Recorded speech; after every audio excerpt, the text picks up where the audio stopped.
Hi friends, welcome to our YouTube channel Easter Telugu. నేను మీ నరేష్. మరి మనం తెలంగాణ మరియు ఏపీకి సంబంధించి డిఎస్సి మరియు ఏపీలో డిఎస్సితో పాటు టెట్ ఎగ్జామ్ కూడా నిర్వహించడం జరుగుతుంది. దానికి సంబంధించి మన క్లాసెస్ అనేది రెగ్యులర్గా చెప్పుకోవడం జరుగుతుంది. సో ఫ్రెండ్స్, దీనిలో భాగంగా మనం ఆల్రెడీ చెప్పుకున్నాం, ఇది ఎవరెవరికి యూస్ఫుల్, ఈ క్లాసెస్ ఎవరెవరికి యూస్ఫుల్ అంటే ఏపీలో టెట్ రాసే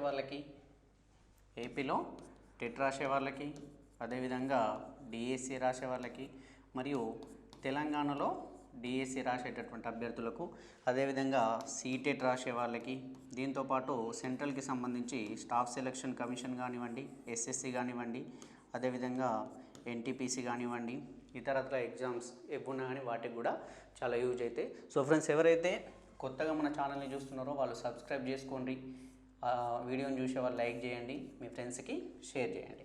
ఒకసారి మరి ఈనాటి ప్రాబ్లమ్స్ మనం చూస్తే ఫస్ట్ చూడండి, 5x + 3y - 7 = 0 యొక్క సాధన x = 2k + 1 మరియు y = k అయినా k విలువ ఎంత? ఈ రకమైనది వచ్చే అవకాశం ఉంటుంది ఫ్రెండ్స్. మరి దీంట్లో ఆల్రెడీ మనకి ఏమంటుండంటే x value y value already ఇవ్వడం జరిగింది. ఆ వాల్యూస్ని దీంట్లో ప్రతిక్షేపిస్తే, ఎందుకంటే వీటి యొక్క సాధన అదంటే వీటి యొక్క విలువలు అన్నట్టు, x విలువలు y విలువలు అదని చెప్పేసి మనకు ఆల్రెడీ చెప్పిండు. అందుకే 5 × x అంటే 2k + 1, 5 × 2k + 1 ప్లస్ 3 × y అంటే k -7 = 0 అండి. ఇప్పుడు చూడండి, 5 × 2 10, 10k + 5 × 1 5 plus 3k - 7 = 0. 10k + 3k 13k + 5 - 7 -2 = 0. Then 13k = 2. మనకు k వాల్యూ అడిగింది కాబట్టి k = 2/13 అండి. k వాల్యూ మనకు 2/13. ఆప్షన్ ఏ అనేది మనకు కరెక్ట్ ఆన్సర్. k విలువ ఎంత అని అడిగిండు, k విలువ మనకు 2/13 అండి. రైట్, నెక్స్ట్ ప్రాబ్లం చూద్దాం. నెక్స్ట్ ప్రాబ్లంలో ఏముంది, ఒక దీర్ఘచతురస్రాకార ప్లాట్ యొక్క వైశాల్యం 2400 చదరపు మీటర్లు, దాని పొడవు వెడల్పులు 3:2లో ఉన్న దాని చుట్టుకొలత కనుగొనమంటుండండి. రైట్, మనకు దీర్ఘచతురస్రాకారం ఉంది, దీర్ఘచతురస్రాకారంలో ఒక ప్లాట్ ఉంది. ఈ ప్లాట్ యొక్క ఏమి ఇచ్చిండు, మనకు వైశాల్యం ఇచ్చిండు, ఈ టోటల్ ఏరియా, ఈ ఏరియా ఇచ్చిండు. ఏరియా మనకు 2400 చదరపు మీటర్లు ఉంది, అంటే మీటర్ ఇంటూ మీటర్. మనకు దీర్ఘచతురస్రం యొక్క వైశాల్యం అంటే పొడవు ఇంటూ వెడల్పు అని తీసుకుంటాం. పొడవు ఇంటూ వెడల్పు అంటే L, లెంత్ ఇంటూ బెడ్త్ కాబట్టి L × B. దీని వైశాల్యం ఇచ్చిండు, కాకపోతే ఈ పొడవు వెడల్పు అనేవి 3:2 నిష్పత్తిలో ఉందన్నాడు. ఈ నిష్పత్తి అనేది మనం సూక్ష్మంగా చేసి రాసుకుంటాం. ఇది ఎన్ని భాగాలకి సమానమో తెలియదు కాబట్టి 3x/2x అనేది 3x/2x అని చెప్పేసి మనం తీసుకుంటే, మనకు వైశాల్యం అంటే ఏంటి, పొడవు ఇంటూ వెడల్పు కాబట్టి 3x × 2x = 2400. మరి 3 × 6 కాబట్టి 6x² = 2400. దెన్ x² = 2400 / 6 అండి. 6 1 జా 6, 4 జా. x² = 400 అయితే x = √400. మరి √400ని మనం 20² అని రాసుకునొచ్చు, 20² అని రాయొచ్చు. రూట్ ఈ స్క్వేరు ఈ రూట్ రెండు క్యాన్సిల్ అయిపోయి x వాల్యూ వస్తుంది, మనకి x విలువ 20 అండి. మరి x విలువ 20 అయినప్పుడు దాని పొడవు 3 × 20 కాబట్టి దాని పొడవు 60 మీటర్లు, దాని యొక్క వెడల్పు 2 × 20 కాబట్టి 40 మీటర్లు. మరి ఇటు కూడా 60 మీటర్లే ఉంటుంది, ఎందుకంటే దీర్ఘచతురస్రంలో దాని యొక్క ఈ ఎదురెదురుగా ఉన్నటువంటి భుజాలు సమాంతరంగా ఉండటంతో పాటు సమానంగా ఉంటాయి. అందుకే ఈ రెండు 60లు, ఈ రెండు 40లు. చూడండి, 60 40 100, 60 40 100, 100 + 100. దీని యొక్క చుట్టుకొలత కనుక్కోమన్నాడు. చుట్టుకొలత అంటే ఏంటండి, ఒక చుట్టూ తిరిగి రావడానికి, అంటే ఇక్కడ నుండి స్టార్ట్ చేస్తే ఈ భుజాల పొడవులు ఏమున్నాయో వీటన్నిటిని కలిపితే మరి దాని యొక్క ఒక చుట్టుకొలత అవుతుంది, ఒకసారి చుట్టూ తిరిగి వచ్చినట్టు. కాబట్టి 100 100 100 + 100 200 మీటర్లు. దాని యొక్క చుట్టుకొలత 200 మీటర్లు. ఆప్షన్ 3 అనేది మనకు కరెక్ట్ ఆన్సర్. నెక్స్ట్ చూద్దాం. ఒక దత్తాంశంలోని 12 రాశుల సగటు 69, అలా లెక్కించడంలో ఒక రాశి 48ని పొరపాటుగా 84గా లెక్కించిన, అంటే 48ని మిస్టేక్లా 48ని 84గా తీసుకున్నారు. అయినా 12 రాశుల అసలు సగటు ఎంత అని అడిగిండండి. అంటే కరెక్ట్ యావరేజ్ అనేది ఎంత అని అడిగిండు. మరి ఇట్లా చేయాలంటే మనం యాక్చువల్గా ఏం చేయాలి, 12 రాశుల మొత్తం కావాలంటే 12 × 69, దాంట్లో మనం తప్పుగా తీసుకున్నది 84, 48 తీసుకోవాల్సింది 84 తీసుకున్నాం. కాబట్టి ఏం చేస్తాం, 84 మిస్టేక్ కాబట్టి 84ని తీసేసి మనకు వాస్తవంగా కావాల్సిన 48ని కలిపి డివైడెడ్ బై 12 చేస్తామండి. కాకపోతే ఇది మనకు అవసరం లేదు, ఈ క్యాల్కులేషన్ ఇంత అవసరం లేదు, మీకు ఆల్రెడీ చాలా క్లాసులలో చెప్పిన, మళ్ళీ చెప్తున్నా. ఫస్ట్ 12 రాశుల యొక్క సగటు అనేది 69 ఉంది. దీంట్లో మనం పొరపాటు ఏం చేసినాం, 48 తీసుకోవాల్సింది 84గా తీసుకున్నాం. ఒక రాశిని 48 తీసుకునేది 84గా తీసుకున్నామంటే మనం ఎక్కువ తీసుకున్నట్టు. మనకు వాస్తవంగా మనకు రావాల్సినవి 48, మనం 84 తీసుకున్నామంటే ఎక్కువ తీసుకున్నాం, దాన్ని తీసేయాలి. మరి 48కి 84కి మధ్య డిఫరెన్స్ ఎంత ఉంది, మనం ఎంత ఎక్కువ తీసుకున్నామంటే 84 నుంచి 48ని తీసేస్తే 14 నుంచి 8 పోతే 6, ఇక్కడ 7 నుంచి 4 పోతే 3, అంటే మనం 36 ఎక్కువ తీసుకున్నామండి. అందుకే 36ని తీసేద్దాం. కాకపోతే ఇక్కడ చూడండి, ఇదంతా ఏవరేజు. ఒక విలువ 48ని 84గా తీసుకున్నామంటే వాళ్ళ విలువ యొక్క ప్రభావం అనేది అక్కడ ఉన్నటువంటి వ్యక్తుల లేదా రాశుల అన్నిటి మీద పడుతుంది. ప్రభావం అనేది అన్నిటి మీద పడుతుంది. కాబట్టి ఈ 36 అనేది ఎక్స్ట్రా ఏదైతే ఉందో ఈ ఏవరేజ్ యొక్క ప్రభావము, ఈ 36 అనేది ఈ 36 రావడం వల్ల ఈ ఏవరేజ్లో మార్పు వస్తుంది కదా. మరి ఏవరేజ్లో మార్పు అనేది ప్రతి అంశానికి సంబంధించింది, అన్ని రాశులకు సంబంధించి. అందుకే 36 డివైడెడ్ బై 12 రాశులు చేస్తే 12 ఒకటిలో 12 మూడులో 69 నుంచి 3 పోతే 66. వాస్తవమైనటువంటి సగటు 66 అండి. ఆప్షన్ డి అనేది మన కరెక్ట్ ఆన్సర్. మీరు ఇది మొత్తం క్యాలిక్యులేట్ చేసినా మీకు చివరికి 66 వస్తుంది. రైట్, నెక్స్ట్ చూద్దాం. కర్ణాల పొడవులు 24 సెంటీమీటర్లు మరియు 16 సెంటీమీటర్లు గల సమచతుర్భుజం యొక్క వైశాల్యం. సమచతుర్భుజం అంటే రాంబస్ అండి. రాంబస్ యొక్క ఏరియా అడిగిండు. రాంబస్ అనేది ఈ విధంగా ఉంటుంది. అంటే 4 భుజాలు సమానంగా ఉండాలి. ఈ భుజం ఈ భుజం 4 భుజాలు సమానంగా ఉంటాయి. కానీ ఈ కర్ణాల పొడవులు అనేటివి సమానంగా ఉండవు. కర్ణాల పొడవులు సమానంగా ఉండవు కాబట్టి అందుకేమంటుండు, ఈ కర్ణం అనేది D1, ఈ కర్ణం D2 అయితే రాంబస్ యొక్క వైశాల్యానికి సూత్రం ½ × D1 D2. కర్ణాలు తెలిసినప్పుడు ½ D1 D2, ½ కర్ణాల పొడవులు ఇచ్చిండు.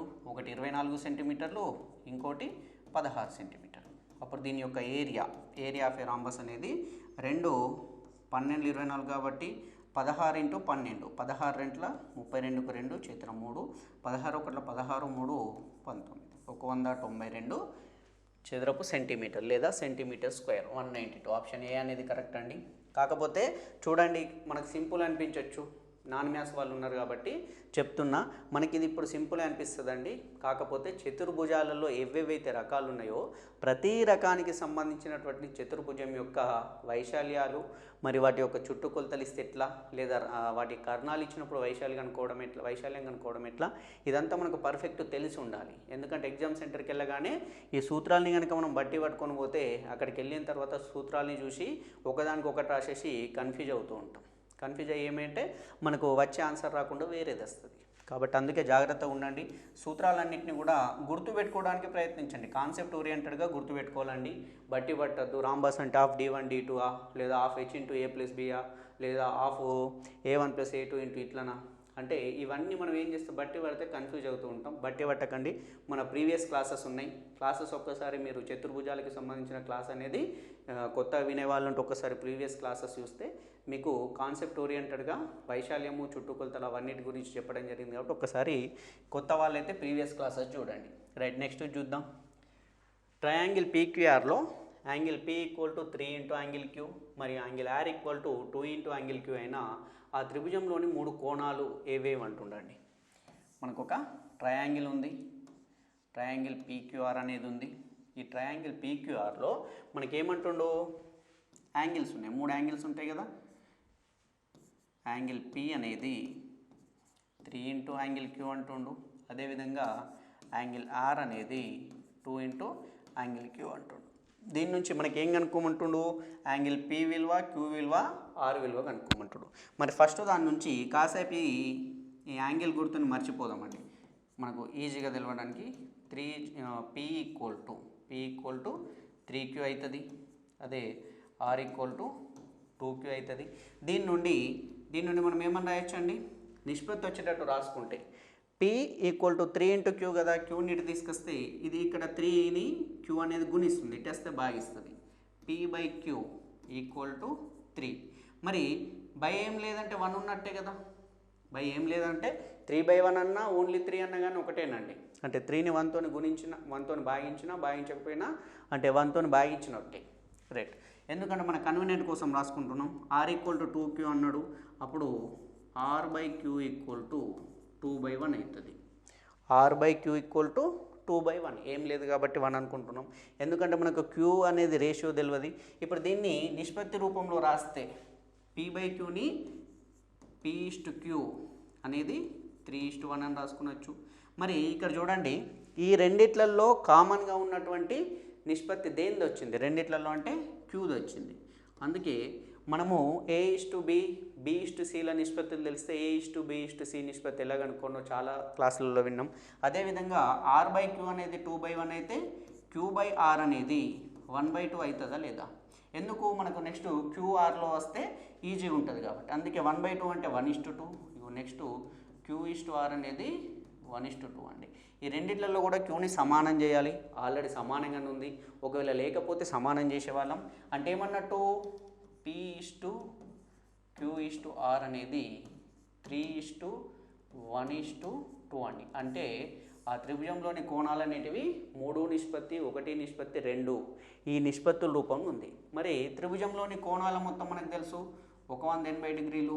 దీన్ని 3 + 1 + 2 6 భాగాలుగా విడగొట్టుకుంటే మనకు ఒక భాగం విలువ వస్తుంది. 6 × 18 కాబట్టి ఒక భాగం విలువ 30 డిగ్రీలు. 30 × 3 P అనేది 90 డిగ్రీలు. 30 × 1 Q అనేది 30 డిగ్రీలు. 30 × 2 60. R అనేది 60 డిగ్రీలు. కాబట్టి 90, 30, 60 ఆప్షన్ సి అనేది మనకు కరెక్ట్ ఆన్సర్ అండి. PQRలు వరుసగా 90 degrees, 30 degrees, 60 degrees. Right, next question చూద్దాం. √4 = 2 అయినా 1/√9 + √8 విలువ ఎంత అని అడుగుతుండండి. ఆల్రెడీ మన అందరికీ తెలుసు √4 వాల్యూ 2 అని చెప్పేసి ఈ రకంగా ఇచ్చి అడుగుతుండు. మనం చూడండి 1/√9 + √8 అండి. దీన్ని అకర్ణీయం చేయాలి, ఎందుకంటే ఇది కరణీయ సంఖ్య. దీన్ని అకర్ణీయం చేయాలంటే మధ్యలో ఉన్నటువంటి గుర్తుకి ఆపోజిట్ గుర్తు తీసుకొని పైన కింద, అంటే పైన గుణిస్తాం, కింద భాగిస్తాం, విలువ అనేది మారదు కాబట్టి. దీన్ని అకర్ణీయం చేయడానికి ఏం చేస్తాం అన్నట్టు, √9 - √8 డివైడెడ్ బై √9 - √8. ఇట్లా ఎందుకు చేయాలి సార్, ఎందుకు అవసరం పడుతుంది ఇట్లా అంటే, ఇక్కడ ప్లస్ ఉంటే మైనస్ని తీసుకుంటే ఇది A + B × A - B అవుతుంది. అంటే మనకి ఈజీగా అవుతుంది. A² - B², రెండు రూట్లలో ఉంది కాబట్టి ఆ స్క్వేర్ ఉండడం వల్ల రూట్ అనేది క్యాన్సిల్ అవుతుంది. మన కన్వీనియంట్ కోసం ఏం చేస్తున్నాం, ఈ విలువ మారట్లేదు చూడండి, పైన కింద సేమ్ వాల్యూ ఉంది, పైన గుణిస్తున్నాం, కింద గుణిస్తున్నాం, ఇవి రెండు ఒకదాన్ని ఒకటి భాగించబడతాయి కాబట్టి మనకు వాల్యూ చేంజ్ అవుతలేదు. అప్పుడు ఏమవుతుంది, 1 × √9 - 8 అంటే √9 - √8 డివైడెడ్ బై ఇది A + B × A - B రూపంలో ఉంది. A + B × A - B అంటే A² అంటే √9 హోల్ స్క్వేర్ మైనస్ B² అంటే √8 అప్పుడు √9 - √8 అండి. దీన్ని అలానే రాస్తున్న కాసేపు, √9 - √8 డివైడెడ్ బై ఈ స్క్వేరు ఈ రూటు, స్క్వేరు రూట్ క్యాన్సిల్, ఈ స్క్వేరు ఈ రూట్ క్యాన్సిల్, అంటే 9 - 8 అంటే 1 అండి. 9 - 8 అంటే 1 రాయకుండా ఏం కాదు. ఇప్పుడు చూడండి √9 విలువ 3 మనకు తెలుసు, √9 అంటే 3 అని చెప్పేసి తెలుసు, మైనస్ √8. మనం √8ని ఏమని రాయొచ్చు, √8ని 4 × 2 అని రాసుకునొచ్చు. ఎందుకు 4 × 2 అని రాస్తున్నాం సార్, ఎందుకు రాస్తున్నామంటే √4 అనేది 2 మనకు తెలుసు. కాకపోతే 8ని దేని యొక్క వర్గంగా కూడా మనం రాయరాదు. 9ని రాయొచ్చు 3² అని, అందుకే 3 బయటకు వచ్చేస్తుంది. 8ని దేని యొక్క వర్గంగా కూడా రాయరాదు, అందుకే ఏం చేసినాం 4 × 2 చేస్తే ఇది 2² అవుతుంది.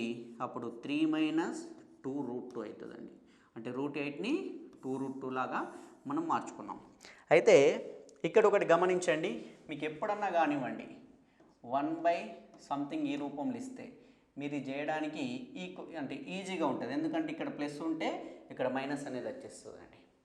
అదే ఇక్కడ మైనస్ ఉంటే పైన ప్లస్ అనేది వచ్చేస్తుంది. 1 తోటి గుణించేది ఉంటుంది కాబట్టి ఈ రూపంలో ఇస్తే, అంటే ఒకటి ఎక్కువ ఒకటి తక్కువ విలువలు ఈ రూపంలో ఇస్తే కంపల్సరీ మీరు డైరెక్ట్ దీన్ని √9 - 8 -√8 అని రాసుకునొచ్చు. ఇప్పుడు కింద ఈ విలువలు అనేది డిఫరెన్స్ ఒకటే ఉండి మైనస్లో తీసేస్తే ఒకటి వచ్చేటట్టు ఉంటాయి. రైట్, ఇప్పుడు మనకి ఏం కావాలి? 3 - 2 × √2 అండి. మనకు √2 విలువ తెలవాలి. అందుకే గుర్తుపెట్టుకోండి, మనకి ఇంపార్టెంట్ ఈ మూడింటిని గుర్తుపెట్టుకోండి. √2 విలువ 1.414 అండి. అదే √3 విలువ 1.732 అండి. అదే √5 విలువ 2.236 అండి. అదే √5 విలువ 2.236, √2 1.414, √3 అనేది 1.732, √5 అనేది 2.236. ఈ 3 వాల్యూస్ని కూడా మీరు గుర్తుపెట్టుకోండి, ఎగ్జామ్లో మీకు యూజ్ అవుతుంది కాబట్టి 3 వాల్యూస్ గుర్తుపెట్టుకోండి. ఇక్కడ మనకి ఏం కావాలి? √2 విలువ 1.414 కాబట్టి 3 - 2 × 1.414. అప్పుడు ఏమవుతుంది? 3 - 2 × 1 అంటే 2.2, ఇటు నుండి గుణించుకుంటూ రావాలి కదా. 2 × 4 = 8, 2 × 1 = 2, 2 × 4 = 8, 2 × 1 = 2. 3 నుంచి 2.828 పోతాయి. ఆల్రెడీ 3 నుంచి 2 పోతే 1.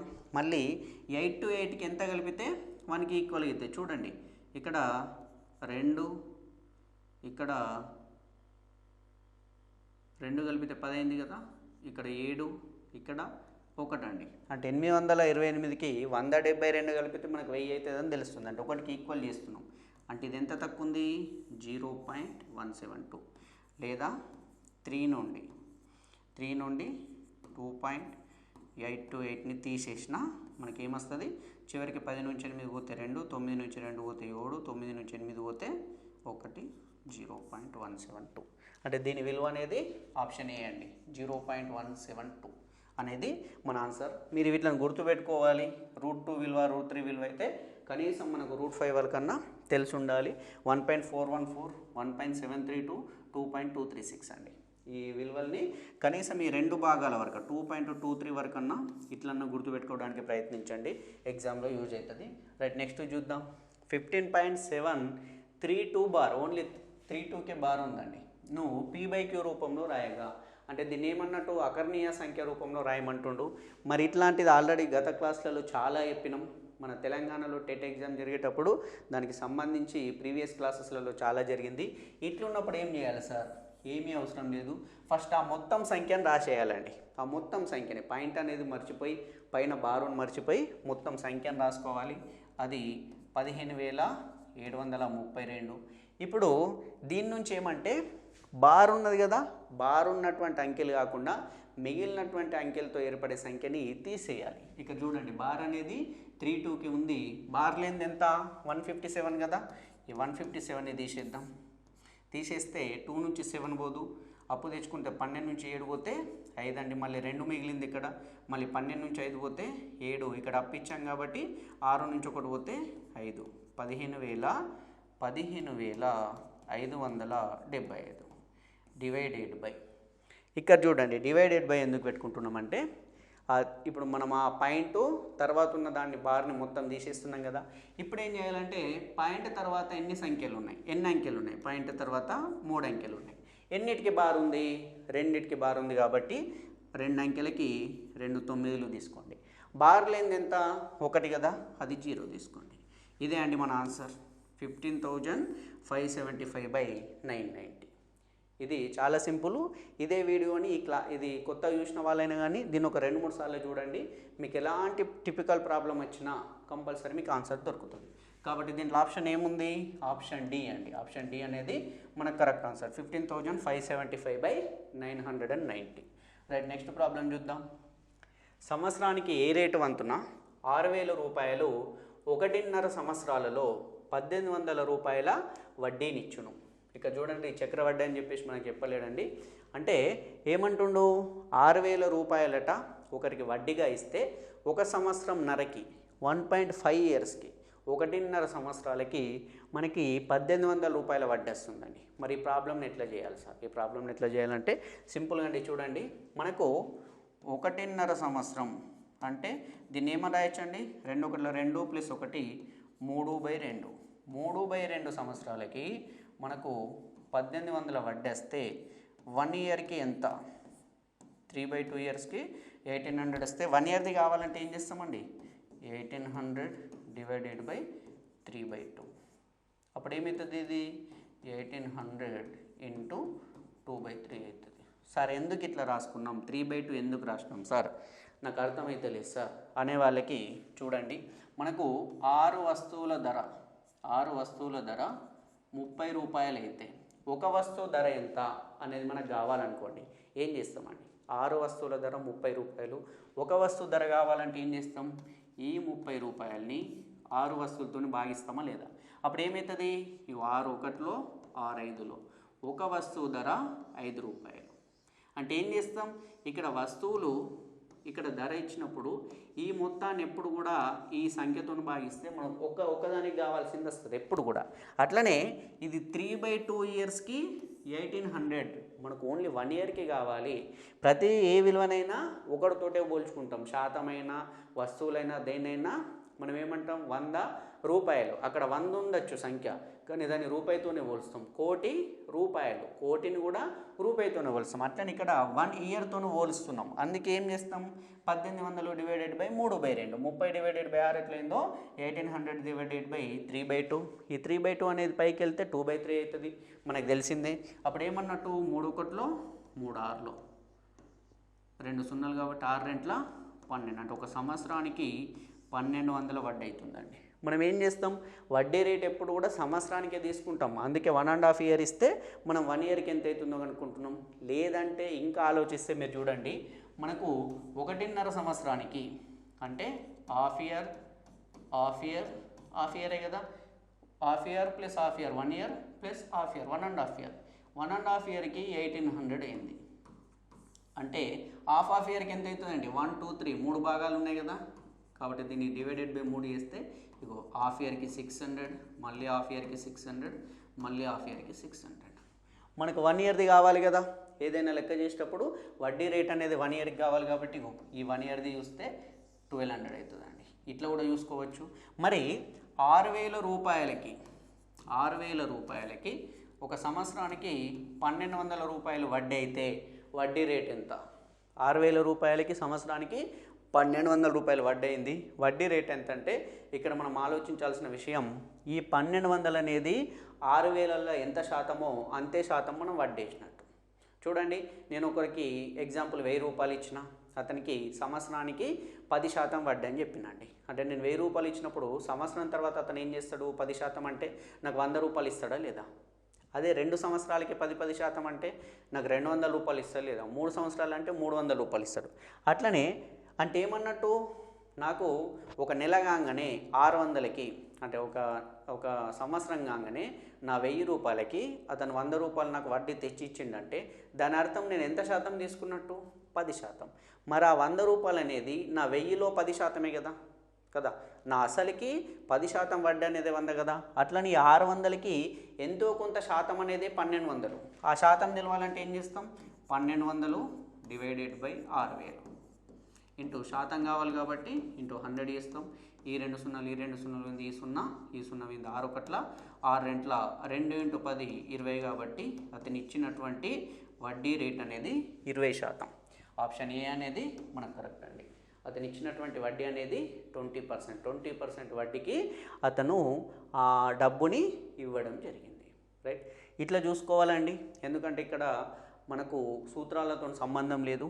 మనకి ఎంత మ్యాథ్స్ అనేది మీరు ఎక్కువ ప్రాక్టీస్ చేస్తే మీకు అంత ఈజీగా వస్తుంది. అంటే మీరు వీటిని చూడగానే మీకు అర్థమవుతుంది ఓహో అంటే 1.5 ఇయర్కి 1,800 అంటుండు, 1 ఇయర్కి 1,200 అవుతుంది. ఎందుకంటే 3 పార్ట్స్ ఉంటాయి. మరి 1 ఇయర్కి 1,200 అయిందంటే 6,000లో 1,200 ఎంత శాతం డైరెక్ట్ మీరు ఈ పార్ట్కి వచ్చేస్తారు. ఇదంతా కాన్సెప్ట్ మీకు అర్థమై ఉంటే అంటే క్లాస్ అనేది మొత్తం విని మొత్తం నేర్చుకొని కనుక మ్యాథ్స్ మీద ఒక గ్రిప్ అనేది తెచ్చుకొని ఉంటే డైరెక్ట్ మనం ఈ పార్ట్కి వచ్చేస్తామండి. అప్పుడు మనకి ఇది ఈజీగా అవుతుంది. రైట్ నెక్స్ట్ ప్రాబ్లం చూడండి. 4,215 నుండి ఏ కనిష్ట సంఖ్యను తీసివేసినా పరిపూర్ణ వర్గం అగును అంటుండండి. అంటే 4215 నుంచి దేన్ని తీసేస్తే, కింది వాటిలో దేన్ని తీసేస్తే పరిపూర్ణ వర్గం అవుతుంది అన్నాడు. మరి పరిపూర్ణ వర్గం అంటే ఎక్స్ అనేటటువంటి ఏదైనా విలువ వై ఇంటూ వై రూపంలో ఉంటే, అంటే వై స్క్వేర్ రూపంలో ఉంటే ఈ ఎక్స్ అనేది మనకు పరిపూర్ణ వర్గం అవుతుంది.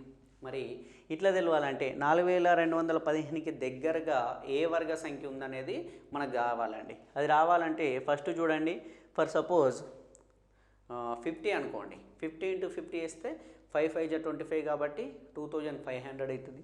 మనకు 4000కి దగ్గర లేదు. అదే 60 ఇంటూ 60 వేస్తే 6 36 3600 అవుతుంది, దగ్గర లేదు.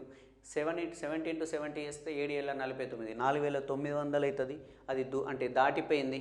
అందుకే 60కి 70కి మధ్యలో ఫర్ సపోజ్ 65ని తీసుకున్నాం అనుకోండి. 65 స్క్వేర్ వేస్తే ఆల్రెడీ ఇట్లా చివరిలో 5 ఉండి స్క్వేర్ ఉంటే ఏం చేయను మనం చెప్పినాం, 5 స్క్వేర్ 25 అని రాసుకోవాలి. మిగిలింది 6 కదా, 6 తర్వాత సంఖ్య 7, 6 వల్ల 42, దీని వాల్యూ 4225 అండి. మరి 65 స్క్వేర్కి దగ్గరగా ఉందంటే లేదండి, ఎందుకంటే 4215 ఇది 25 దాటిపోయింది. అంటే దీనికంటే ముందటి సంఖ్యకు ఉందన్నట్టు. దీనికంటే ముందు సంఖ్య అంటే 64 స్క్వేర్. మరి 64 స్క్వేర్ వాల్యూ ఎంత అనేది మనకు తెలియాలంటే అంటే ఏమంటే తీసివేయమంటుండండి. దీనికి ఎంత కలిపితే పరిపూర్ణ వర్గ సంఖ్య అవుతుంది అంటే అప్పుడు మనకి దీనికి 10 కలిపితే 4225 అయ్యేది. కాబట్టి 10 కలపాలని మనం ఆన్సర్ ఇచ్చేవాళ్ళం. కాకపోతే ఇక్కడ ఏమన్నాడు, ఏ సంఖ్యను తీసివేస్తే అన్నాడు. తీసివేస్తే అంటే ఇక్కడ కలిపితేనే 65 స్క్వేర్ అయ్యేటట్టుంది, తీసివేస్తే రావాలంటే దీనికంటే ముందు సంఖ్య అయి ఉంటుంది. కాబట్టి 64 స్క్వేర్ వాల్యూ ఎంత మనకు తెలవాలంటే ఆల్రెడీ వర్గం ఎట్లా కనుక్కోనో, వర్గమూలం ఎట్లా కనుక్కోనో క్లాసులలో చెప్పినాం. అయినా చూడండి చివరికి 4 ఉంది, 4 స్క్వేర్ రాసుకోవాలి 16, 6 ఉంది 6 స్క్వేర్ రాసుకోవాలి 36. మళ్ళీ ఏమంటే 6 ఇంటూ 4, 6 4 జా 24, 24 ఇంటూ 2 48, ఒక అంకెని వదిలి 48ని రాస్తే ఇప్పుడు దీన్ని కలిపేస్తే ఇది 6, 8 + 1 9, 6 + 4 10కి 0, క్యారీ 1 3 + 1 4. 64 స్క్వేర్ యొక్క వాల్యూ 4096 అండి. చూడండి 4215 నుండి 4096ని తీసేస్తే 4096కి ఎంత కల్పన విలువ వస్తుంది మనకు. క్యారీ తెచ్చుకుంటే 50 నుంచి 6 పోతే 9 అండి. 9 వచ్చేటట్టు మనకు ఆప్షన్లు 2 ఉన్నాయి కదా. ఇది 9, ఇక్కడ క్యారీ ఇచ్చేసినాం 0 మిగిలింది. 10 నుంచి 9 పోతే 1 అండి. ఇక్కడ 1 నుంచి పోలేదు కాబట్టి క్యారీ తీసుకున్నాం. అప్పుడు ఇక్కడ ఏం మిగిలింది 1, 1 నుంచి 0 పోతే 1 అండి. ఇక్కడ ఆల్రెడీ 0 కాబట్టి 119. మనము ఆప్షన్ బి అనేది కరెక్ట్ అండి. చూడండి ఈ 4215 నుంచి 119ని తీసేస్తే మనకు ఆ సంఖ్య అనేది పరిపూర్ణ వర్గం అవుతుంది. రైట్, నెక్స్ట్ చూద్దాం. 14 సెంటీమీటర్లు పొడవు గల ఒక దీర్ఘచతురస్రాకార కాగితంను వెడల్పు వెంబడి మడిస్తే 20 సెంటీమీటర్లు వ్యాసార్థంగా గల స్తూపం ఏర్పడింది. అయినా స్తూపం యొక్క ఘనపరిమాణం అడుగుతున్నాడండి. స్తూపం యొక్క ఘనపరిమాణం, వాల్యూమ్ ఆఫ్ ఏ సిలిండర్. మరి ఒకసారి చూడండి 14 సెంటీమీటర్ల, రైట్, ఒకసారి ఈ పేపర్ని చూడండి, సేమ్ అదే అనుకోండి. 14 సెంటీమీటర్ల పొడవు గల దీర్ఘచతురస్రార కాగితం అండి. దీని పొడవు ఇది ఉంది కదా, పొడవు అనేది ఎప్పుడైనా ఎక్కువ ఉంటుంది వెడల్పు కంటే.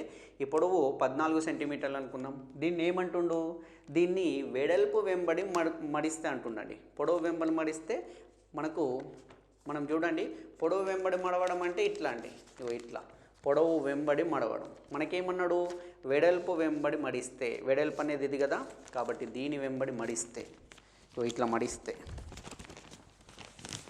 దీని వెంబడి ఇట్లా మడిస్తేనట మనకేమైందట, దీని వెంబడి మడిస్తే, ఇట్లా మడిస్తే మనకు 20 సెంటీమీటర్లు వ్యాసార్థంగా గల స్తూపం ఏర్పడిందండి. రైట్, ఇది చూడండి, ఇది స్తూపాకృతిలోకి వచ్చింది, ఇది స్తూపంలాగా ఉంది. దీని యొక్క అంటే ఏమన్నట్టు, దీర్ఘచతురస్రం అనేది ఇట్లా స్తూపంలాగా మారిపోయింది, ఈ కాగితంలాగా స్తూపంలాగా మారిపోయిందండి. రైట్, ఈ స్తూపాకృతిలోకి వచ్చింది. దీని యొక్క వ్యాసార్థం ఇచ్చిండు, దీని యొక్క వ్యాసార్థం ఇది. స్తూపం అనేది కిందికి ఇక్కడ వృత్తాకారం ఉంటుందండి, పైన కింద. దీని యొక్క వ్యాసార్థం, ఈ వ్యాసార్థం అనేది మనకి ఇచ్చిండు. ఈ వ్యాసార్థం ఎంతనట, వ్యాసార్థం 20 సెంటీమీటర్లు. అంటే ఆర్ అనేది 20 సెంటీమీటర్లు అనేది ఇచ్చిండు. మరి స్తూపం యొక్క హైట్ ఏమవుతుంది ఇప్పుడు ఆలోచించండి. స్తూపం యొక్క హైట్ అనేది ఏం కావాలి? హైట్ అనేది ఏం కావాలంటే మనం ఏదైతే పొడవు తీసుకున్నామో, ఏదైతే కాగితం పొడవు తీసుకున్నామో అదే ఇప్పుడు స్తూపం యొక్క ఎత్తు అయిపోయిందండి. కాగితం పొడవు అనేదే ఇప్పుడు ఈ స్తూపాకృతిలోకి రాగానే హైట్ అయిపోయింది. కాబట్టి చూడండి, ఈ హైట్ అనేది మనకేంటండి 14 సెంటీమీటర్లు. మనకు స్తూపం యొక్క వ్యాసార్థం తెలిసింది, దాని యొక్క హైట్ తెలిసింది, రెండు తెలిసింది. రేడియస్ అండ్ హైట్ రెండు తెలిసినాయి. మరి స్తూపం యొక్క ఘనపరిమాణం కావాలంటే స్తూపం యొక్క ఘనపరిమాణానికి సూత్రం πr²h అండి. సార్ ఎందుకు πr²h? ఫస్ట్ మనకు స్తూపానికి సంబంధించి ఒకేసారి చెప్తా చూడండి. స్తూపం యొక్క పక్కతల వైశాల్యం అడిగిండు అనుకోండి, స్తూపం యొక్క సంపూర్ణతల వైశాల్యం అడుగుతాడు, స్తూపం యొక్క ఘనపరిమాణం అడుగుతాడు. ఇవి మనకి సూత్రాలు తెలిసి ఉండాలి. మరి పక్కతల వైశాల్యం అంటే సైడ్ దండి, ఇది పక్కతలం, ఈ సైడ్ అంతా పక్కతలం అంటారు. అంటే ఏమన్నట్టు? Curved surface area of a cylinder, total surface area of a cylinder, volume of a cylinder. Right, ఇది కావాలంటే. మరి పక్కతల వైశాల్యం కావాలంటే పక్కతలం అనేది ఇది దేనికి సంబంధించి ఉంది? పక్కతలం అనేది దేనికి సంబంధించి ఉందంటే పక్కతల వైశాల్యం అనేది భూపరిధి ఇంటూ ఎత్తు అండి. మరి భూపరిధి, దీని యొక్క పరిధి ఎంత?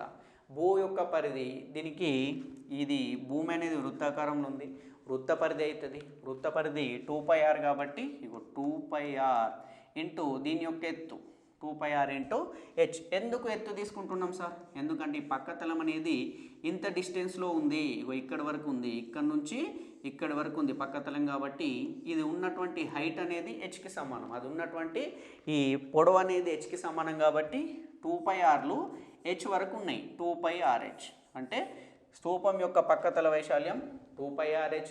అదేవిధంగా స్తూపం యొక్క సంపూర్ణ తల వైశాల్యం అన్నాడండి. సంపూర్ణ తలం అంటే ఏం కాదు, ఇది ఓన్లీ సైడ్ తీసుకున్నాం. ఈ పైన ఉన్నటువంటి వృత్తాన్ని, కింద ఉన్నటువంటి వృత్తాన్ని మనం వదిలేసినాం, సంపూర్ణ తలం అడగలేడని. అప్పుడు అదేమవుతుంది? 2πrh పక్కతల వైశాల్యం ప్లస్ కింద ఒక వృత్తం ఉంది, పైన ఒక వృత్తం ఉంది, వీటి యొక్క వైశాల్యాలు 2πr². 2πrh plus 2πr². అంటే దీన్ని ఏమని రాయొచ్చు? ఈ రెండిట్లలో చూడండి, 2πr కామన్గా ఉంది, అందుకే మనం 2πr into h plus r అని రాస్తారండి. మీకు ఇట్లా కూడా ఇవ్వచ్చు ఎగ్జామ్లో. ఈ రెండింటిని గుర్తుపెట్టుకోండి. దీని యొక్క ఘనపరిమాణం అనేది, మరి ఘనపరిమాణం అంటే ఈ స్తూపంలో ఎంత, ఫర్ సపోజ్ ఇది ట్యాంక్ అయితే దీంట్లో ఎంత ఘనపరిమాణంలో వాటర్ ఉంచవచ్చు, అదే ఇది సిలిండర్ అయితే ఎంత ఘనపరిమాణంలో దీంట్లో వాయువును ఉంచవచ్చు, అదే బావి అయితే ఈ బావి యొక్క లోతు ఎంత, ఆ రూపంలో అడుగుతాడు. బావిలో ఎంత నీళ్లు పడతాయి, లేకపోతే బావి యొక్క వ్యాసార్థం ఎంత, ఇది తెలవాలంటే, ఘనపరిమాణం తెలవాలంటే ఏం చేస్తామండి? చూడండి, πr²h అండి. రైట్, πr²h అని చెప్పిన. ఎందుకు πr²h సార్? ఎందుకంటే ఇది చూడండి, ఇది స్తూపంలో ఉన్నటువంటి భూమి యొక్క వైశాల్యం, భూవైశాల్యం అనుకోండి. ఈ భూవైశాల్యంతో ఇంత హైట్ వరకు మనం దీంట్లో వాటర్ని కానీ దేన్నైనా గ్యాస్ని కానీ లేదా ఇంకేదైనా గులకరాలు కానీ ఏదైనా ఉంచవచ్చు. అంటే ఇది ఆక్రమించేటటువంటి ఈ వైశాల్యము ఇంత ఎత్తులో ఆక్రమిస్తుంది, ఈ వైశాల్యాన్ని ఇంత ఎత్తులో ఆక్రమిస్తుంది. కాబట్టి దీని యొక్క ఘనపరిమాణం πr²h అవుతుంది. అందుకే πr²h అనేది మనం ఎప్పుడు కనుక్కోవాలి? πr²h కనుక్కోవాలంటే మనకు పై వాల్యూ తెలుసు ఆల్రెడీ, 22/7. ఇక్కడ r విలువ మనకి ఇచ్చిండు 20 సెంటీమీటర్లని. కాబట్టి r² అంటే 20 × 20 ఇంటూ హైట్ అనేది 14 అండి. 7 1 జా 7 2 జా. ఇక్కడ చూడండి, 20 × 20, 20² అంటే 400, 400 × 2 అంటే 800, 800 × 22 అండి, 800 × 22. ఫస్ట్ ఆ 2తో చేయాలంటే 800 × 2 మనం డైరెక్ట్ రాయొచ్చు 1600, మళ్ళీ 800 × 2 1600 × 1 వదులుకొని రాయాలి. అప్పుడు 0 0 6 617 17,600 అండి. ఆప్షన్ 1 అనేది మనకు కరెక్ట్ ఆన్సర్. 17,600 ఘనపు సెంటీమీటర్లు. దాని యొక్క ఘనపరిమాణం అనేది, ఈ స్తూపం యొక్క ఘనపరిమాణం అనేది 17,600 ఘనపు సెంటీమీటర్లు. మనం ఏమేమి గుర్తుపెట్టుకోవాలి? స్తూపం యొక్క పక్కతల వైశాల్యం 2πRh, స్తూపం యొక్క సంపూర్ణ తల వైశాల్యం 2πRh ప్లస్ 2πr², రెండు వృత్తాలు లేదా 2πrని కామన్గా తీస్తే h+r, స్తూపం యొక్క ఘనపరిమాణం πr²h అండి. ఇది గుర్తుపెట్టుకోవాలి. రైట్, నెక్స్ట్ చూద్దాం. కింది వాటిని పరిశీలించండి. ఏమంటుండే కింది వాటిని పరిశీలించడంలో? రెండు సమాంతర రేఖలను ఒక తిర్యక్ రేఖ ఖండించగా, రెండు సమాంతర రేఖలను ఒక తిర్యక్ రేఖ ఖండించగా ఏర్పడు ప్రతి జత ఏకాంతర కోణాలు సమానం అంటుండండి. రెండు సమాంతర రేఖలు, ఈ సమాంతర రేఖల్ని ఒక తిర్యక్ రేఖ ఖండిస్తే ఏర్పడేటటువంటి ప్రతి జత ఏకాంతర కోణాలు. మరి మనకి ఏకాంతర కోణాలు అంటే ఏంటనేది ఫస్ట్ తెలవాలి. దీని గురించి రేఖాగణితానికి సంబంధించి ఫస్ట్ లేదా సెకండ్ క్లాస్లో చాలా క్లారిటీగా చెప్పడం జరిగింది. కొత్త వాళ్ళైతే క్లాసును చూడండి. మనకు ఏకాంతర కోణాలు అంటే ఏవైనా రెండు సమాంతర రేఖలను ఒక తిర్యక్ రేఖ ఖండించినప్పుడు మనకేమంటుండు? ఏక అంతర అంటే అంతరంగా ఏర్పడాలి. అంతరంగా ఈ తిర్యక్ రేఖకి చెరో వైపున ఏక అంటే భేదం రావాలండి. ఏక అంతర, ఇటు సైడు ఏర్పడేటటువంటి దాన్ని ఏకాంతర కోణాల జత అంటారు. ఆ జత ఇటు కూడా ఉంటుంది కదా, ఇటు ఏర్పడేది ఇంకో జత. ఈ రెడ్ కలర్లో ఉన్నది వేరే జత, ఈ బ్లాక్ కలర్లో ఉన్నది ఇంకో జత. ఈ ఏకాంతర కోణాలు, ప్రతి జత ఏకాంతర కోణాలు సమానం అన్నాడు. ఎస్, కరెక్ట్ అండి.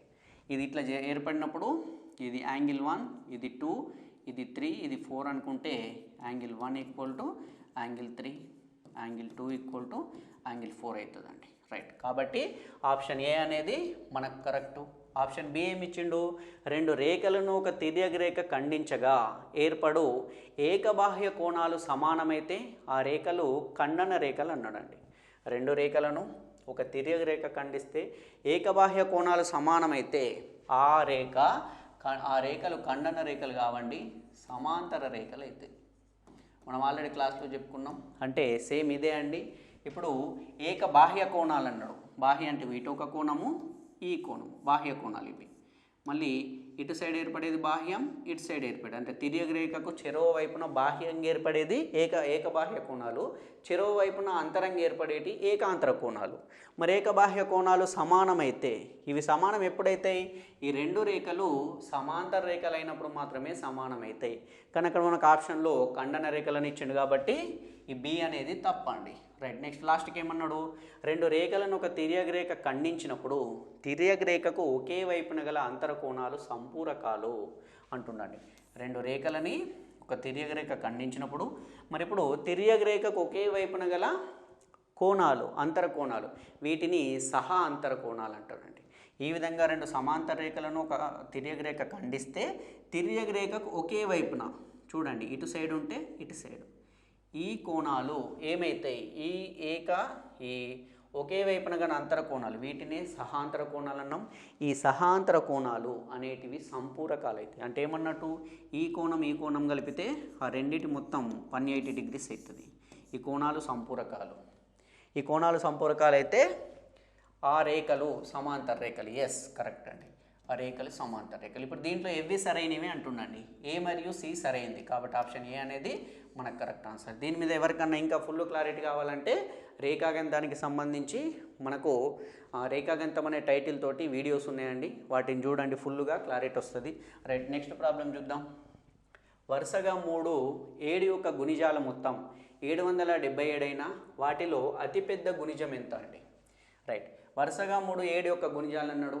మరి మనకి 7 యొక్క గుణిజాలు అంటే ఫస్ట్ చూడండి, 7, 14, 21, 28, 35, 42 ఇట్లా ఉంటాయి కదా, వరుసగా ఉంటుందంటే ఇక్కడ అబ్జర్వ్ చేయండి. ప్రతి దాని నుంచి 7ని కామన్ తీస్తే ఇక్కడ 7ని తీసేస్తే, బయటకు తీసేస్తే 7 1 7, 7 2 14, 7 3 21, 7 4 28, 7 5 35, 7 6 42 ఇట్లా రాసుకుంటూ పోతాం కదా. మరి వరుసగా ఉండేటటువంటి గుణిజాలు అనేటివి 1 2 3లు అంటే 1 2 3లు 7తో గుణిస్తే వచ్చే రూపంలో ఉంటాయి. మరి వరుసగా ఉందంటే అది ఏ వరుసను మనకు తెలియదు కదా. వాటి మొత్తం 777 కావాలంటే ఆ వరుసను అందుకేమనుకుంటున్నా ఫస్ట్ 7 × x అండి. అంటే 7 ఇంటూ ఫర్ సపోజ్ ఎక్స్ విలువ 1 అయితే 7 ఇంటూ 1 7 అవుతుంది, లేదా ఎక్స్ విలువ 3 అయితే 7 ఇంటూ 3 21 అవుతుంది, ఎక్స్ విలువ ఇంకేదో 10 అయితే 7 ఇంటూ 10 70 అవుతుంది. నెక్స్ట్ది ఏముంటుంది 7 ఆఫ్ ఎక్స్ ప్లస్ 1 ఉంటుందండి. ఇక్కడ జాగ్రత్తగా గుర్తుపెట్టుకోవాలి, 7 ఇంటూ ఎక్స్ ప్లస్ 1 కాదు, 7 ఆఫ్ ఎక్స్ ప్లస్ 1. ఎందుకు సార్? ఎందుకంటే నెక్స్ట్ వచ్చే చూడండి, ఫర్ సపోజ్ ఎక్స్ విలువ నేను 1 అనుకున్నా, 1 అనుకుంటే 7 ఇంటూ 1 7 అయింది, ఇది 7 ఇంటూ 1 ప్లస్ 1 అంటే 2, 7 ఇంటూ 2 14 అవుతుంది.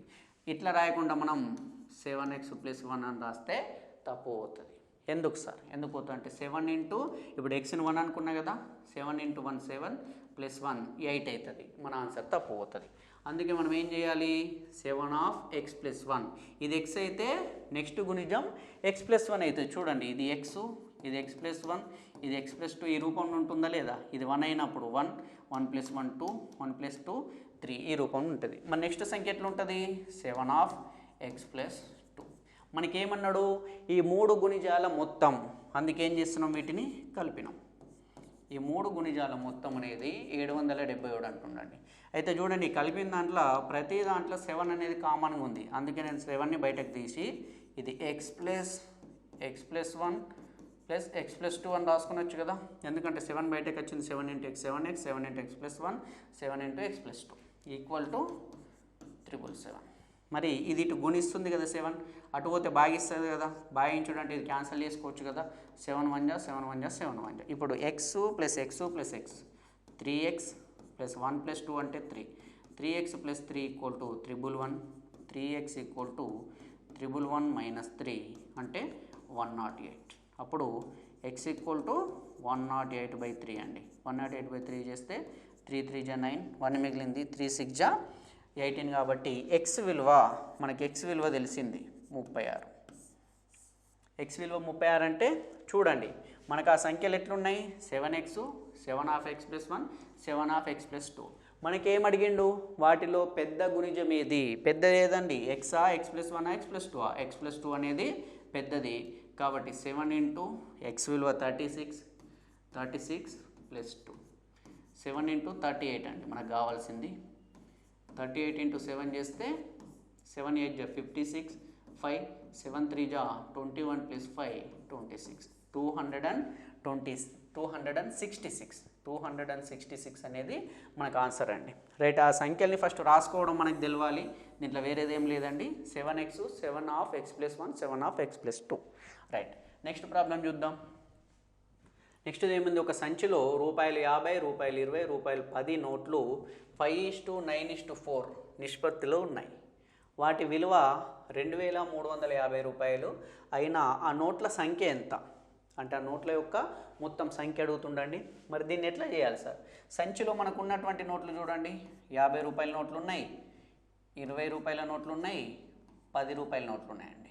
మరి ఇవే నిష్పత్తులు ఉన్నాయి. 50 రూపాయల నోట్లు అనేది 5, ఇది 9, ఇది 4. మరి ఇది సూక్ష్మంగా రాస్తేనే కదా నిష్పత్తిగా తీసుకుంటాం, సూక్ష్మ రూపంలో రాస్తే. వాస్తవానికి ఇది 10 ఉండొచ్చు, ఇది అంటే 5 2 జా 10, ఇది 18 ఉండొచ్చు, ఇది 4 2 జా 8 ఉండొచ్చు, లేదా ఇది 15 ఉండొచ్చు, ఇది 27 ఉండొచ్చు, ఇది 12 ఉండొచ్చు, 3 అయితే. అందుకే ఇది ఏ నిష్పత్తులు అంటే దీని యొక్క వాస్తవ రూపం మనకు తెలియదు కాబట్టి ప్రతిదానికి ఎక్స్ అనుకుంటున్నాం. ఈ నిష్పత్తులు ఉన్నాయండి. ఇప్పుడు చూడండి, దీని నుంచి ఈ నోట్ల యొక్క విలువ మొత్తం విలువ రావాలంటే 50 రూపాయల నోట్లు నా దగ్గర 5x ఉన్నాయి. అంటే ఏమవుతుంది 50 × 5 250x 50 రూపాయల నోట్ల మొత్తం విలువ. అంటే చూడండి ఇక్కడ x విలువ 1 అయింది అనుకోండి, 50 × 5 నా దగ్గర 250 రూపాయలు 50 రూపాయల నోట్లు ఉన్నాయి. అంటే ఎన్ని ఉన్నట్టు 5 నోట్లు ఉన్నాయి. అది x విలువ మనకు తెలియదు. అది x విలువ 2 అయితే ఇప్పుడు 10 నోట్లు అవుతుంది, 50 × 10 500 రూపాయలు ఉంటాయి. x విలువ 3 అయితే 50 × 15 50 × 15 అంటే 15 5 75 750 రూపాయలు ఉంటాయి. మనకి x విలువ తెలియదు, అట్లనే రాసుకున్నాం, నిష్పత్తులలో ఉంది కాబట్టి.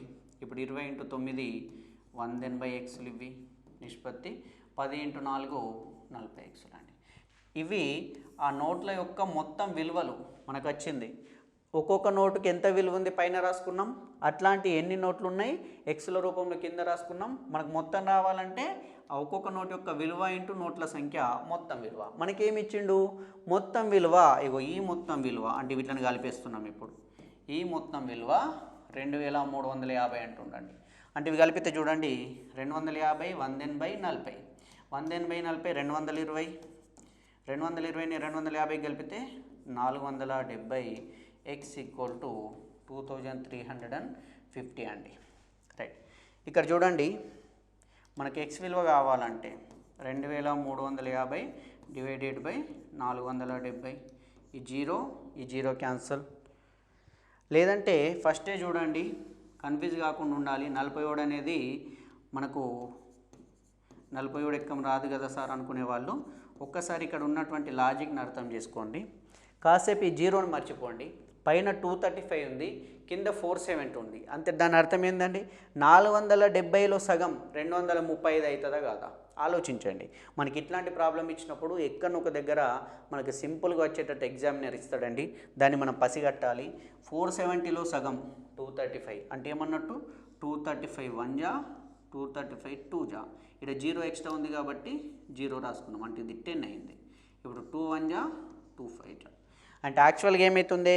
0 క్యాన్సిల్ అయ్యి 47 5 జాల 235 వస్తుంది. కానీ మనకు అంతలు వస్తుందా లేదా కన్ఫ్యూజ్ అయ్యే బదులు ఒకసారి ఇక్కడ చూసుకుంటే 235ని డబల్ చేస్తే 470 అవుతుంది కాబట్టి ఎక్స్ విలువ మనకు 5 అండి. మరి ఎక్స్ విలువ 5 అయినప్పుడు ఆ నోట్ల యొక్క సంఖ్య కావాలి. ఇవే కదా నోట్ల యొక్క సంఖ్య. ఇప్పుడు 5 ఇంటూ 5 50 రూపాయల నోట్లు 25 ఉన్నాయి. 5 ఇంటూ 9 20 రూపాయల నోట్లు 45 ఉన్నాయి. 4 ఇంటూ 5 మన 10 రూపాయల నోట్లు 20 ఉన్నాయి. వీటి యొక్క సంఖ్య అడిగింది కదా.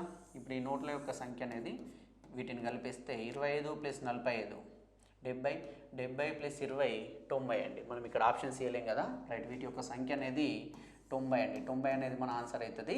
ఆ నోట్లు అనేటివి మొత్తం 90 నోట్లు ఉన్నాయి. 50 రూపాయలు 25 ఉన్నాయి, 20 రూపాయలు 45 ఉన్నాయి, 10 రూపాయలు 20 నోట్లు ఉన్నాయి. Right. Okay friends, next problem చూద్దాం. చూడండి, కింది వాటిని జతపరచండి అని ఇచ్చిండండి. జతపరచండి. మనకి ఫస్ట్ ఏముంది? -3⁶ ఇంటూ -3⁻8 అండి.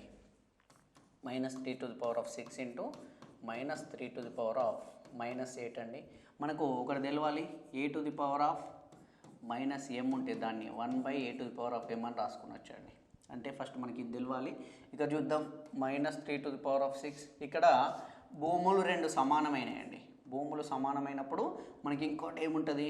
a⁻m ఇంటూ a⁻n అనేది a⁻m ప్లస్ n అవుతుంది. భూములు సమానమైనప్పుడు ఘాతాలను ఏం చేస్తామండి? కలుపుతాం. అది లబ్ధ రూపంలో ఉంటాయి. అట్లనే ఇక్కడ -3⁶ -8 అంటే ఏమవుతుంది? -3⁻2. ఇప్పుడు ఈ రూపంలోకి వచ్చింది a⁻m. దీన్ని 1/-3⁻m అని రాయొచ్చు. అంటే -2 అనేది +2కి అయిపోతుంది. -3² అంటే అర్థం -3 into -3 minus into minus plus 3 into 3 9. కాబట్టి 1/9 అండి. దీని యొక్క విలువ 1/9. దాని యొక్క ఆన్సర్ 1/9 అయితే సి అవుతుంది. 6/7 డివైడెడ్ బై 6/5 అన్నాడు. 6/5ని పైకి తీసుకొస్తే 6/7 ఇంటూ 6⁻⁻5. ఇవి చూడండి, a⁻1/a⁻mని a⁻−m అని రాసుకున్నచ్చు కదా. లేదా ఇక్కడ డైరెక్ట్ కూడా క్యాన్సిల్ చేసుకోవచ్చు. పైన 6/6⁷ ఉంది, దాన్ని 6⁵ ఇంటూ 6² అని రాయొచ్చు. Divided by 6⁵. ఎందుకు రాసుకున్నాం సార్? ఇగో 6⁵ ఇంటూ 6² అనేది 6⁵5 + 2 అవుతుంది, 7 అవుతుంది. ఇప్పుడు ఇవి రెండు క్యాన్సిల్ అయితే 6² మిగిలింది. అంటే దీని విలువ 6² అంటే 36. దీని ఆన్సర్ ఏ అవుతుందండి. Next 2⁵ divided by 2³ into 5 into 2⁻⁻6 అని ఇచ్చిందండి. సేమ్ దీన్ని ఇగో ఈ 2³ నుంచి ఇది పోతే 2 మిగులుతాయి, అంటే స్క్వేర్ మిగులుతాయి. ఎందుకంటే 5 నుంచి 3 వెళ్ళిపోతాయి. స్క్వేర్ మిగిలింది. ఇక్కడ -6 ఉంది, ఇక్కడ +2 ఉంది. అప్పుడు ఇది ఏమవుతుంది? 5 ఇంటూ 2⁻6 నుంచి +2 పోతే -4. మళ్ళీ దీన్ని 5/2⁴ అని రాయొచ్చు. 2⁴ విలువ 2 ఇంటూ 2 ఇంటూ 2 ఇంటూ 2 అండి. 2 2 జా 4, 4 2 జా 8, 8 2 జా 16. అంటే 5/16. దీని విలువ 5/16b. ఇది కన్ఫ్యూజ్ కావద్దండి, చెప్పింది అర్థం కాకపోతే వీడియోని రిపీట్ చేస్తూ 2-3 సార్లు చూడండి, ఎందుకంటే ఇది ఇంపార్టెంట్. ఈ జత పరీక్షలు అనేవి వచ్చేట అవకాశం ఎక్కువ ఉంటుంది. కాబట్టి ఇది అర్థం కాని వాళ్ళు దీన్ని రిపీట్ చేసుకుంటూ చూడండి, ఈ సూత్రాలని గుర్తు చేసుకోండి, మీకు వచ్చేస్తుంది ఈజీగా. రైట్, నెక్స్ట్ ఏముంది, 7^5/7^7 అంటే ఏమవుతుంది, ఈ 5/7 చేస్తే ఈ 5 పోయి కింద స్క్వేర్ మిగిలిపోతుంది, అంటే 1/7². 1/7² అంటే 1/49. ఇప్పుడు 4 అనేది ఈ చూద్దాం. ఇప్పుడు ఫస్ట్ 1 అనేది సి ఉండాలండి. 1c అనేది రెండిట్లలో ఉంది కాబట్టి ఇవి రెండు మనకు అవసరం లేదు. నెక్స్ట్ 2 అనేది ఏ కావాలి, ఈ రెండిట్లలో 2 అనేది ఏ ఉంది. 3 అనేది బి కావాలి, ఇక్కడ 3 అనేది డి ఉంది కాబట్టి ఆప్షన్ ఏ అనేది మనకు కరెక్ట్ అవుతుంది. 4 అనేది ఏ అవుతుంది. ఇట్లా ఇచ్చినప్పుడు ఏం చేయండి అంటే ఫస్ట్ ఏవైనా ఒక రెండిటి ఆన్సర్లు కనుక్కోండి. రెండిటి ఆన్సర్లు కనుక్కొని వాటితోటి టాలీ చేసి చూసుకోండి, మనకు ఆన్సర్లు ఈజీగా దొరుకుతాయి. ఇప్పుడు మనకు అవసరం కాబట్టి నేను అన్నీ చెప్పిన ఈ 4టిని కూడా. ఎగ్జామ్లో మనకి ఇంత టైం వేస్ట్ కావద్దనుకుంటే ఏం చేయాలి, ఏవైనా ఫస్ట్ ఒక రెండింటిని కనుక్కొని చూస్తే ఆ రెండింటితోటే మనకు ఆప్షన్లలో దొరికిపోతే ఆన్సర్ పెట్టేయాలి. అన్నీ ఫస్ట్ కనుక్కొని లాస్ట్కి వెతకద్దు. ఫస్ట్ మనం కనుక్కున్నటువంటి రెండింటితోటి దీంట్లో టాలీ చేసుకోవాలి. టాలీ చేసుకుంటే మనకు ఆన్సర్ అనేది దొరికిపోతుంది. రైట్, నెక్స్ట్ చూద్దాం. ఒక ఉద్యోగి రాబడి మరియు పొదుపుల నిష్పత్తి 11:2. ఉద్యోగి ఖర్చు 5,346 అయినా అతని పొదుపు ఎంత అని అడుగుతుండండి. రాబడి చూడండి 11 ఉంది, అతని యొక్క పొదుపు 2 ఉంది. మరి ఇది రాబడి అంటే ఆదాయం అండి, ఇన్కమ్. ఇది ఇన్కమ్. ఇది ఏమంటుండో అతని యొక్క పొదుపు సేవింగ్స్ 2 అయితే మరేమి మనకు 11 రూపాయలు వస్తున్నాయి, 2 రూపాయలు ఆదా చేస్తున్నాం, పొదుపు చేస్తున్నాం, సేవ్ చేస్తున్నాం, అంటే మిగిలిన 9 రూపాయలు ఖర్చు చేస్తున్నట్టే కదా. ఇగో ఇది ఈ డిఫరెన్స్ 9 ఏది ఉందో అది అతని యొక్క ఎక్స్పెండిచర్. ఇది ఎంత నాటి ఎక్స్పెండిచర్ అనేది 5,346. మరి 1 పార్ట్ కావాలంటే 5,346 డివైడెడ్ బై 9 చేస్తే 9 5 జా 45 పోతే మనకు 8 మిగిలింది, 84 అయింది. 9 9 జా 81 పోతే 3 మిగిలింది, 9 4 జా 36. ఒక భాగం అనేది 594 అండి. మరి మనకి ఇప్పుడు ఏం అడిగిండో, అతని యొక్క పొదుపు అడిగిండు. పొదుపు 2 భాగాలు ఉన్నాయి కాబట్టి 594 × 2 చేస్తే 2 4 జా 8, 2 9 జా 18కి 8 క్యారీ 1, 2 5 జా 10 + 1 11, 1188 1188 రూపాయలు అతను పొదుపు చేస్తాడండి. రైట్, నెక్స్ట్ చూద్దాం. x1 x2 x3 up to x10 రాశుల సరాసరి 25 అయినా x1 + 5 x2 + 10 x3 + 15 up to x10 + 50 రాశుల సరాసరి ఎంత? ఈ రకమైన ఆల్రెడీ గతంలో చాలాసార్లు డిస్కస్ చేసుకున్నామండి. మనకి ఏమంటుండో x1 x2 up to x10 వీటి యొక్క సరాసరి 25 అన్నాడంటే దాని అర్థం x1 + x2 + x3 up to x10/10 ఈ విలువ 25 అన్నట్టు. సరాసరి 25 అంటే ఏం చేస్తామండి, రాశుల మొత్తం బై రాశుల సంఖ్య వేస్తాం. ఇప్పుడు మనకు రాశులు అనేటి నెక్స్ట్ పెరిగిందంటే దాని అర్థం ఏంటి చూడండి, x1 + x2 up to x10 వీటితో పాటు నేనేం చేస్తున్నా అంటే x1 x2 x3లన్నీ ఒక దగ్గర రాసి మిగిలిన 5 + 10 + అప్ టు 50ని పక్కన రాసి డివైడెడ్ బై 10 అని రాసిన. మనకేమైనా మారిందా? మారాలి. ఇవన్నీ కలిపి డివైడెడ్ బై 10 చేస్తే వీటి యావరేజ్ వస్తుంది. రైట్, నెక్స్ట్ ఏం రాస్తున్నా, x1 + x2 + x3 up to x10 divided by 10 plus 5 + 10 + 15 plus up to 50 divided by 10 అని రాస్తున్నా. ఎందుకంటే వీటి యావరేజ్ ఉమ్మడిగా కలిపితే మొత్తం యావరేజ్ వస్తుంది. ఇది కూడా ఏం తప్పు కాదు. వీటి యావరేజ్ మనకు తెలుసు ఆల్రెడీ 25 అని, ప్లస్ వీటి యావరేజ్ కనుక్కుంటే మనకు సరిపోతుంది. కాకపోతే ఇక్కడ ఒకటి గుర్తుపెట్టుకోండి, వాస్తవంగా ఇట్లా చేయాలి. 5ని కామన్గా తీసుకుంటే ఏమవుతుంది, ప్రతి దాంట్లో 1 + 2 + 3 + 4 అప్ టు 10 మిగులుతుందండి. డివైడెడ్ బై 10 చేస్తాం. 5 1 జా 5 2 జా ఇది 1 2 3 4 5 అప్ టు 10 అంటే మొదటి n సహజ సంఖ్యల మొత్తం అవుతుందండి. మొదటి n సహజ సంఖ్యల మొత్తం అవుతుంది. సహజ సంఖ్యల మొత్తం అంటే n × n + 1/2 చేస్తాం. ఈ రూపంలో చేస్తే మనకు ఆన్సర్ అనేది వస్తుంది. ఇట్లా చేయాలి. కానీ చూడండి ఇంకెట్లా చేయొచ్చు సార్ దీన్ని అంటే,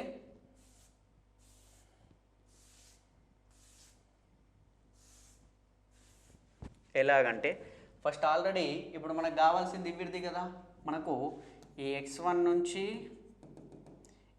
ఈ సగటు మనకు తెలుసు, మనకు అడిషనల్గా కావాల్సింది ఈ సగటు ఆల్రెడీ మనకి 25 అని తెలుసు. ఎక్కడి వరకు? ఇక్కడ వరకు x1 x2 x3 ఇట్లు ఉంటాయి. అడిషనల్గా ఏమైంది వీటికి 5 plus 10 plus 15 plus up to 50 ఇంతే కదా మనకు కావాల్సింది. ఇప్పుడు ఫస్ట్ వాటి యొక్క సరాసరి 25 అని తెలుసు. నెక్స్ట్ వీటి సరాసరి కావాలంటే వీటిలో నుండి మనం 5ని కామన్గా తీస్తే 1 ప్లస్ 2 ప్లస్ ఇట్లా వస్తుందా లేదా? ఇట్లా వచ్చినప్పుడు మనం ఆల్రెడీ చెప్పుకున్నాం, మొదటి n సహజ సంఖ్యల మొత్తం అనేది n ఇంటూ n+1/2.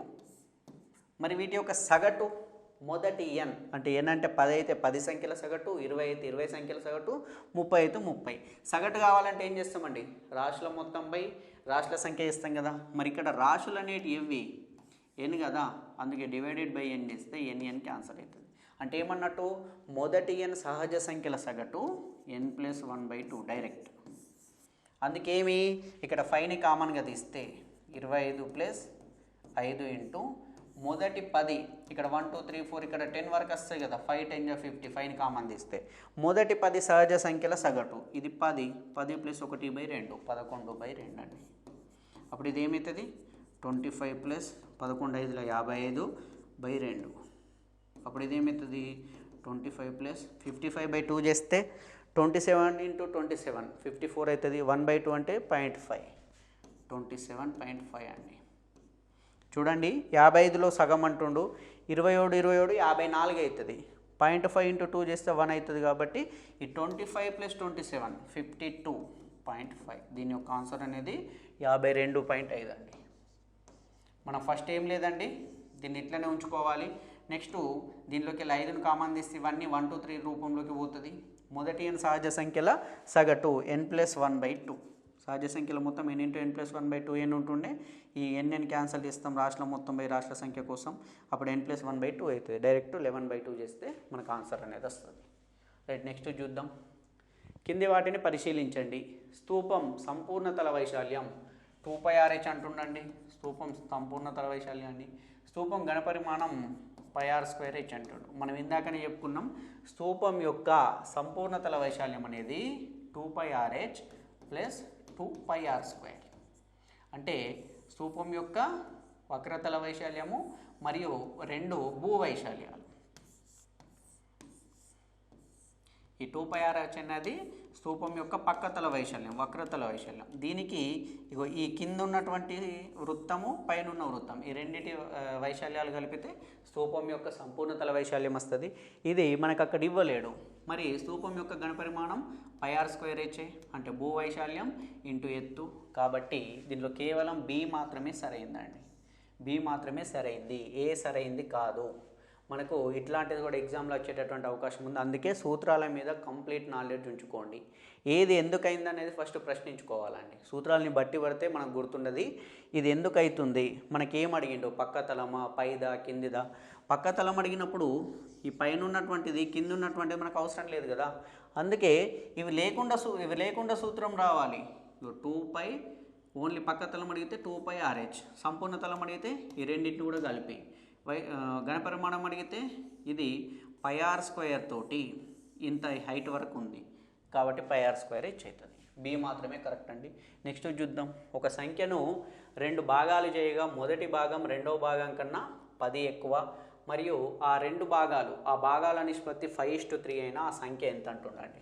ఫస్ట్ ఒక సంఖ్య ఉంది, ఫస్ట్ ఒక నంబర్ ఉంది. ఈ నంబర్ని ఏం చేసినాం, 2 భాగాలు చేసినాం, 2 పార్ట్లు చేసేసినామండి. ఈ నంబర్ని ఈ 2 పార్ట్స్ వేస్తేనట ఏమంటుండు, మొదటి భాగం రెండవ భాగం కన్నా 10 ఎక్కువ. ఫర్ సపోజ్ రెండవ భాగం x అనుకుంటే మొదటి భాగం 10 ఎక్కువ కదా, x+10 అండి. ఈ సంఖ్యని 2 భాగాలు చేసినాం. మొదటి భాగం రెండవ భాగం కన్నా 10 ఎక్కువ. రెండవ భాగం విలువ మనకు తెలియదు x, మొదటిది దీనికంటే 10 ఎక్కువ ఉండాలి, x+10. అయితే ఏమంటుండు, మరియు ఆ భాగాల నిష్పత్తి, ఇగో వీటి యొక్క నిష్పత్తి అనేది ఎంతనట 5:3 అట అండి. ఇది 5 భాగాలు ఉంటే ఇది 3 భాగాలు ఉంటుందట. అయినా ఆ సంఖ్య ఎంత అని అడుగుతుండే. ఇది ఎంత అని అడిగిండు. ఇది కావాలంటే చూడండి, x+10 నిష్పత్తి అన్న డివైడెడ్ బై అని ఒకటి అన్న మనకు తెలుసు ఆల్రెడీ. నిష్పత్తి అన్న కానీ అంటే ఇట్లా రేషియో ఇచ్చిన డివైడెడ్ బై ఇచ్చిన సమానమే భాగారం గుర్తు ఇచ్చిన x+10 divided by x equal to 5/3 అండి. ఇప్పుడు x అటు పోతుంది, 3 ఇటు వస్తుంది, గుణిస్తే 3 × x 3x plus 3 × 10 30 equal to 5 × x 5x. 3x అటు తీసుకెళ్తే 5x - 3x అంటే 2x equal to 30. Then x equal to 30/2 అంటే 15 అండి. x విలువ 15. మరి x విలువ 15 అయినప్పుడు ఆ సంఖ్యని 2 భాగాలు చేసినాం కదా. ఇప్పుడు x విలువ ఇది 15, ఇది 15 + 10 25. అంటే ఆ సంఖ్య ఏం కావాలి, ఈ 2 భాగాల్ని కలిపితేనే కదా ఆ సంఖ్య వస్తుంది. కాబట్టి 25 + 15 40. ఆ సంఖ్య అనేది 40 అండి. ఆప్షన్ సి అనేది మన ఆన్సర్. ఇప్పుడు చూడండి 25 15 అనేది 25 15 అనేది 5 5 25 5 3 15. ఈ 2 భాగాలు అనేది 5:3 నిష్పత్తిలో ఉన్నాయి. సో ఫ్రెండ్స్, ఇది మన నేటి క్లాస్ అండి. నెక్స్ట్ క్లాస్లో మరికొన్ని క్వశ్చన్స్ గురించి నేర్చుకుందాం.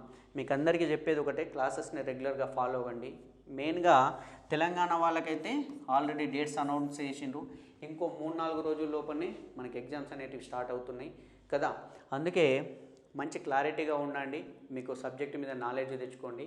అందరికీ కోరుకునేది ఒకటి, ఎగ్జామ్ హాల్కి వెళ్ళిన తర్వాత తొందరపాటు చేయొద్దండి. మ్యాథ్స్లో ఎప్పుడు కూడా తొందరపాటు చేయొద్దు. ఈసారి మన లక్ ఏమంటే ఒకసారి ఆప్షన్ రాంగ్ పెట్టుకున్నా కానీ, కంప్యూటర్ బేస్డ్ టెస్ట్ కాబట్టి సిబిటీలో ఉంది కాబట్టి రాంగ్ పెట్టుకున్నా కానీ మనకు టైం ఉంటుంది చేంజ్ చేసుకోవడానికి. ముందరలాగా బబ్లింగ్ చేస్తే చేంజ్ చేసుకోలేకపోతుంటిమి. కాబట్టి టైం ఉంది కాబట్టి మెయిన్గా ఎడ్జిటీ రాసే వాళ్ళకి ఏమవుతుందంటే, ఈ మ్యాథ్స్లో కొద్దిగా టైం మీకు ఎక్కువైనా కానీ మిగిలిన దాంట్లో కవర్ అవుతుంది. స్కూల్ అసిస్టెంట్ వాళ్ళకి ఏమంటే ఓన్లీ మ్యాథ్స్ పేపర్ ఎక్కువ చేసేది ఉంటుంది కాబట్టి ఇబ్బంది కావచ్చు. కానీ ఎడ్జిటీ వాళ్ళకి మాత్రం టైం ఉంటుంది. ఓపిక కొద్దీ మంచిగా ఆలోచించి ప్రశ్నని జాగ్రత్తగా చదవాలండి. మొత్తం ఇచ్చి చివరికి కానిది ఏదని ఇస్తాడు. మొత్తం ఇచ్చేసి కింది వాటిలో ఇది కానిది ఏదని కింద ఇస్తాడు. మనం ఇది అనగానే మనం ఆప్షన్లు వెతుకుతాం, ఆన్సర్ దొరుకుతుంది కన్నా తప్పు అవుతుంది. కానిది ఏదనేది అంటే ప్రశ్నని స్పష్టంగా చూడండి. మనకి ఏం అడిగిండు, ఏం కావాలి, ఫస్ట్ ప్రశ్నను చూసిన తర్వాత ఆప్షన్స్ నుంచి వెళ్ళడానికి ట్రై చేయండి. ఒక 2-3 సెకండ్లు, ఒక 10 సెకండ్లు ఆలోచించండి. ఆప్షన్స్ నుంచి ఆన్సర్ దొరకడానికి ఎక్కువ అవకాశాలు ఉంటాయి. అట్లా దొరకనప్పుడు లేదా ఏదన్నా కంపల్సరీ చేస్తేనే వచ్చేది ఉన్నప్పుడు చేయండి. ఆల్రెడీ మీకు చాలాసార్లు చెప్పిన, ఏజెస్కి సంబంధించిన క్వశ్చన్స్ వచ్చినా, నంబర్స్కి సంబంధించి తారుమారు చేస్తే ఎట్లా అనే క్వశ్చన్స్ వచ్చినా ఆప్షన్స్ నుంచి వెళ్తేనే మీకు ఆన్సర్ అనేది ఈజీగా వస్తుందండి, తొందరగా దొరుకుతుంది. మనకు తెలిసిన మెథడ్తో చేస్తూ పోతే లేట్ అవుతుంది. అట్లా లేట్ చేసుకోకండి. మీకు ఆల్రెడీ చెప్పేటప్పుడు చెప్పిన ఆప్షన్స్ నుంచి వాటిని చూడండి. మిగిలిందైతే కంపల్సరీ మనం చేసేదాకా, క్యాల్కులేషన్ చేసేదాకా రాకపోతే కంపల్సరీ చేయాల్సిందే. సో ఫ్రెండ్స్, అందరికీ ఆల్ ది బెస్ట్.